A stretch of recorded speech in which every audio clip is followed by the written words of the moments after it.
앞서 우리는 복음을 믿지 않아서 죄의 문제를 해결하지 않은 사람들을 하나님께서 어떻게 대하시며 그들 중에 도덕적으로 더 악한 사람은 어떻게 대하시는지 알아봤어요. 그럼 이제 교회도 다니고 복음도 믿는데 악하고 나쁜 그리스도인은 하나님께서 어떻게 대하실까? 먼저 확실히 하고 싶은 건 믿음이 좋으면 절대로 도덕적으로 악하고 성격이 나쁠 수가 없습니다. 믿음이 좋다면 반드시 인격과 성품이 좋아져요. 반대로 인격과 성품이 나쁘다면 믿음이 그만큼 좋지 않다고 봐도 무관합니다. 물론 약간의 개인차가 있죠. 원래 믿기 전에 성격이 너무 안 좋은 사람은 믿음이 자라 성품이 좋아지긴 했는데 그래도 성품에 뭐가 많이 나 있을 수 있고, 반대로 믿기 전에 성격이 원체 둥글고 원만한 사람은 믿음이 거의 없어도 성품이 좋을 수 있어요. 성품만 가지고 믿음을 판단할 수는 없지만 그래도 성품은 믿음을 가늠하는 지표 중에 하나입니다. 성품과 인격이 그 사람의 믿음을 가늠하는 지표 중에 하나라고 말한 이유는 그 사람 안에 있는 성령께서 그 사람의 성품과 인격을 다 뜯어 고쳐주시기 때문이에요. 복음을 믿으면 그 순간 성령께서 우리 안에 들어오셔서 우리와 함께 계세요. 그리고 우리에게 믿음을 주시고 그 믿음으로 우리를 변화시키십니다.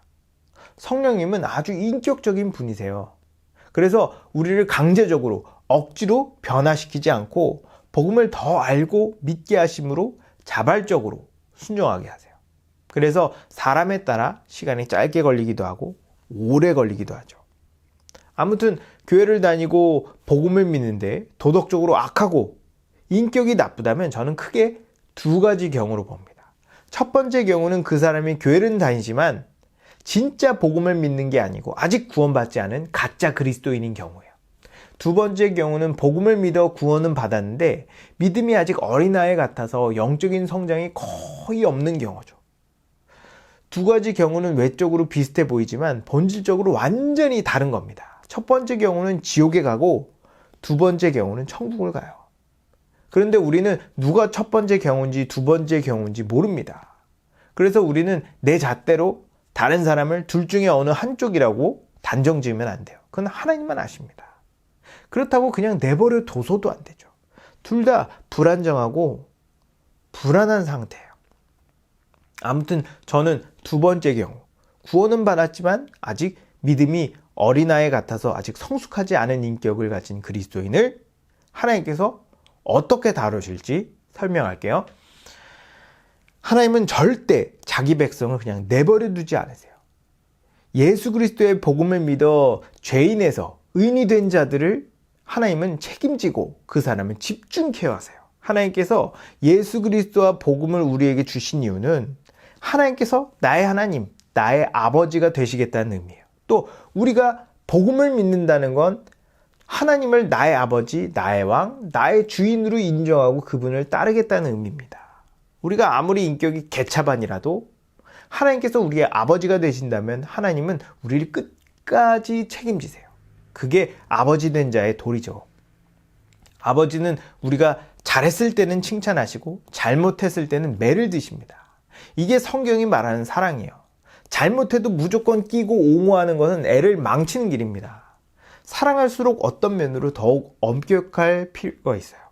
잠언 13장 24절을 보면 매를 아끼는 자는 그 자식을 미워하는 거다. 자식을 사랑하는 자는 성실하게 자식을 징계한다 라고 말해요. 여러분들도 성경을 보시면 아시겠지만 성경은 굉장히 도덕적인 책이에요. 우리가 성경을 진짜 하나님의 말씀으로 여기고 그 말씀을 믿는다면 도덕적으로 살지 않을래야 않을 수가 없습니다. 그러나 우리가 믿음이 약하고 성숙하지 못해서 그렇게 살지 못하는 경우가 많죠. 그렇지만 우리의 믿음이 자라면 실제로 그렇게 살 수 있어요. 성령께서 우리 안에 하시는 일이 우리의 믿음을 자라게 하십니다. 우리에게 억지로 도덕적으로 살라고 안 하세요. 우리가 도덕적인 삶이 옳고 그것이 선하고 좋으니까 기쁜 마음으로 기꺼이 그렇게 살 수 있도록 인도하시죠. 우리 안에 믿음이 있고 믿음이 자라면 우린 필연적으로 도덕적인 삶을 살게 돼요. 성령께서 우리의 믿음을 자라게 하시는 방법은 크게 두 가지로 볼 수 있어요. 첫 번째는 하나님의 말씀을 들려주심으로 믿음을 자라게 하세요. 두 번째는 환난, 고난을 주심으로 믿음을 자라게 하시죠. 가장 베스트는 말씀을 들려주실 때 알아서 자발적으로 순종하는 겁니다. 서로 사랑하라, 용서하고 용납하라, 겸손하고 온유하라, 염려하지 말고 항상 기뻐하라, 의심하지 말고 굳게 믿어라, 욕심내지 말고 절제해라 등등 가장 옳고 가장 선한 길을 가르쳐 주실 때 우리가 순종하면 그것만큼 믿음이 급성장하는 건 없어요. 그러나 문제는 우리가 말귀를 잘 못 알아듣고 잘 순종하지 않죠. 그럼 하나님께서 알아들을 수 있도록 조치를 취하십니다. 믿음이 어린아이 같고 성숙하지 않은 사람들은 때로는 하나님의 간섭을 싫어하고 나쁜 거라 생각해요. 그래서 반항하기도 하고 도망치기도 하죠. 그러나 하나님은 끈질기십니다. 끝까지 추적해서 결국 돌아오게 만들어요. 나중에 믿음이 자라서 성숙해지면 내가 왜 그랬을까 하고 후회하고 민망해하죠. 그리고 하나님께서 자기를 포기하지 않으시고 끝까지 돌이킬 수 있도록 다방면으로 역사하신 것에 감사하고 또 감사합니다. 하나님은 하나님을 잘 믿지 않고 순종하지 않는 자기 자식을 철저하게 훈계하시고 징계하세요. 방법은 너무 다양하고 우리의 생각을 초월하기 때문에 어떤 유형을 말할 수는 없지만 어쨌든 그 순간은 힘들고 괴로워요. 그러나 결국 하나님께서 합력하여 선을 이루시고 우린 어느새 하나님께로 돌아오게 됩니다. 물론 우리가 힘들고 어려운 일을 당할 때 이게 하나님의 징계인지 훈련인지 또는 교육인지 정확하게 알 수 없어요.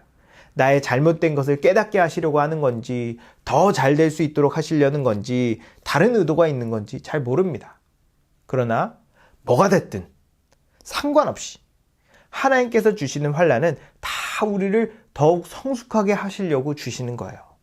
하나님께서 정말 우리가 거룩하고 성숙한 삶을 살기 원하신다면 도덕적으로 악하고 성격이 나쁜 그리스도인을 가만히 내버려 두실까요?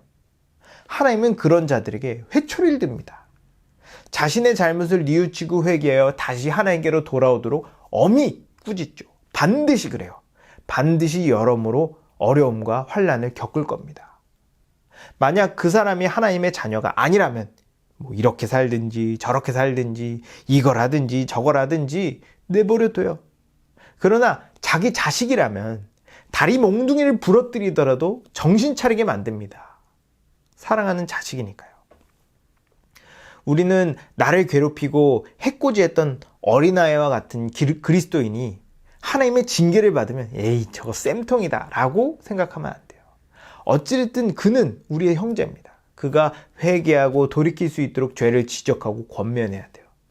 만약 우리 형제가 여러 고난으로 힘들어하는데 고소해야 하고 기뻐한다면 우리가 하나님의 징계를 받을지도 몰라요.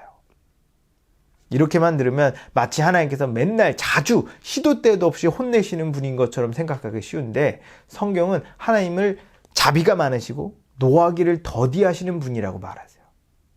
맞는 자식은 다리에 멍이 들지만 때리는 부모는 마음에 피멍듭니다. 하나님은 절대 징계를 즐겨하지 않으세요.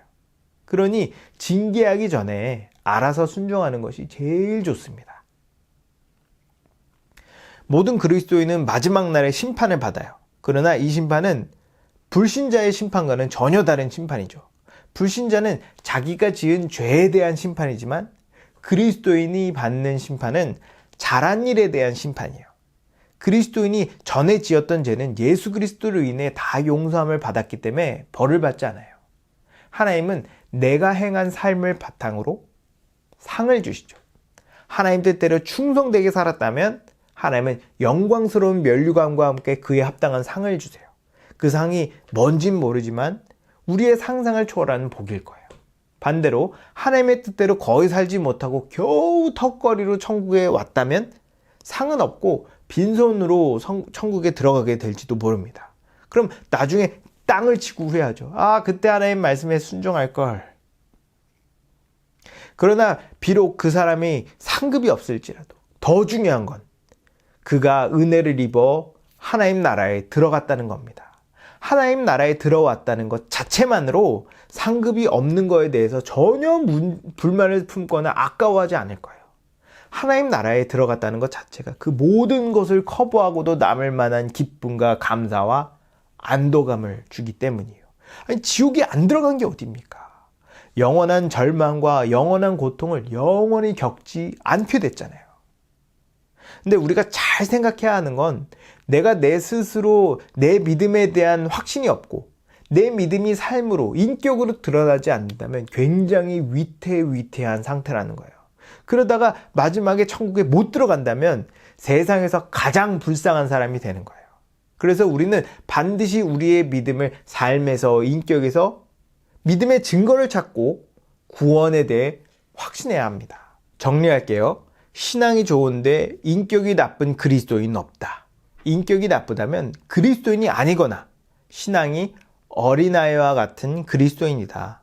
만약 인격이 바닥이라도 그 사람이 하나님의 은혜를 입어 하나님의 자녀가 되었다면 하나님은 그 사람을 책임지고 말씀으로 교훈하고 훈계하신다. 하나님은 그 사람의 아버지가 되어 그 사람이 거룩하고 성숙할 수 있도록 돌봐주신다. 악한 길로 접어들면 징계하고 바른 길로 들어서면 칭찬하신다. 그리스도인은 마지막에 심판이 있다. 그러나 이 심판은 형벌 심판이 아니라 상급 심판이다. 하나님의 뜻대로 살았다면 하나님은 그에게 합당한 상을 주신다. 상급을 받는 것도 중요하지만 더욱 중요한 건 하나님 나라에 들어가는 것이다. 믿음이 어린아이 같다면 구원의 확신을 갖기 어렵기 때문에 반드시 자기 믿음이 진짜임을 확인해야 한다. 믿음은 삶으로, 인격으로 드러나기 때문에 그리스도인이라면 반드시 삶과 인격을 돌아보면서 자기의 믿음을 확인하는 삶을 살아야 한다. 제 답변이 도움이 되셨는지 모르겠네요. 혹시 아직 해소되지 않은 부분이 있거나 또 다른 궁금한 것이 있다면 언제든지 댓글 또는 제 이메일 helsychurchandpastor@gmail.com으로 연락 바랍니다. 지금까지 건강한 목사의 Q&A였습니다. 감사합니다.